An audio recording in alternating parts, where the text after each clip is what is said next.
ആദ്യൊരു കിടപ്പിലായത് അറിഞ്ഞിട്ടുണ്ടാവൂലേ? ആദ്യൊരാൾക്ക്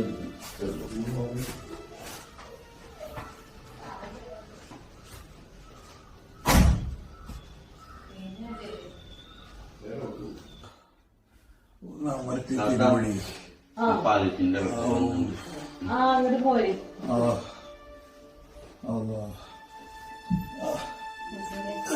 അപ്പോ ഒരു കസാര അങ്ങോട്ട് എടുക്കാം.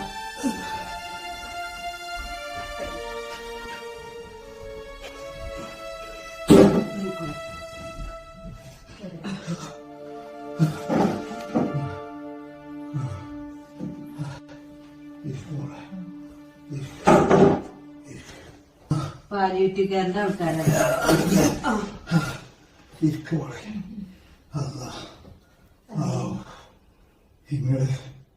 നിങ്ങൾ അന്ന് വന്ന് പോയതിന് ശേഷം ആണ് മക്കളെ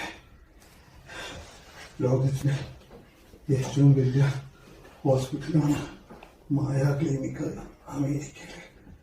അവിടെ വരെ എന്നെ ചികിത്സിക്കാനുള്ള ഡോക്ടർമാരോ ലോകത്ത് എവിടെയും തന്നെ അസുഖത്തിനും മരുന്നുമില്ല. അവസാനം അപ്പോഴെന്നെ ഡിസ്മിസ് ചെയ്യുന്നു. അവിടുന്ന് പറഞ്ഞേക്കും എത്ര റിസ്ക്കായി എഴുതിയില്ലാത്ത അടുത്ത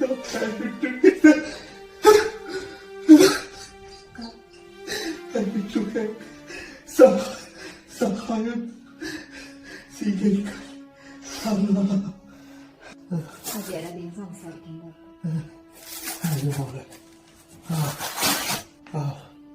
കഴിഞ്ഞ 6 മാസം ആയിട്ടാണ് ഞാൻ മനുഷ്യനായിട്ട് ഇതുവരെ ധിക്കാരങ്ങൾ ഓടിയത്. എന്റെ അവസ്ഥ പഠിച്ചോനെ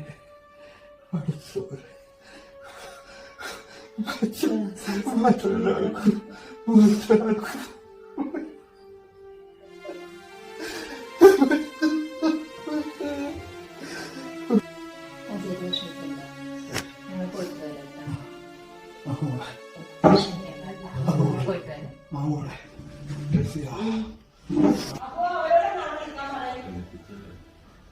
ഇന്ന് പോയല്ലേ താത്ത വിളിക്കുന്നു.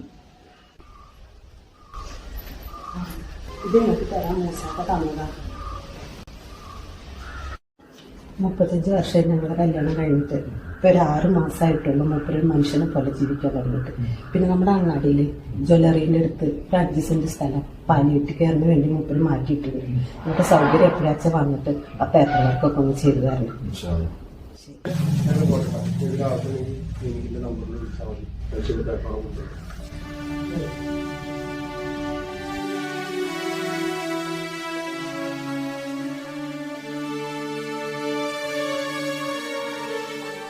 പണത്തിനും പദവിക്കും അധികാരത്തിനും എന്തിനധികം രോഗപീഠയുടെ അവസാന നാളുകളിൽ പോലും വൈദ്യശാസ്ത്രത്തിന് പോലും നൽകാൻ കഴിയാത്ത ആശ്വാസം ചില തലോടലുകൾക്ക്, പുഞ്ചിരികൾക്ക്, കൂട്ടിരിപ്പുകൾക്ക് നൽകാൻ കഴിയും. പാലിയേറ്റീവ് കെയർ എന്ന നന്മയുടെ ഈ തിരുനാളം അണഞ്ഞുപോകാതെ കാത്തു സൂക്ഷിക്കാം നമുക്ക്.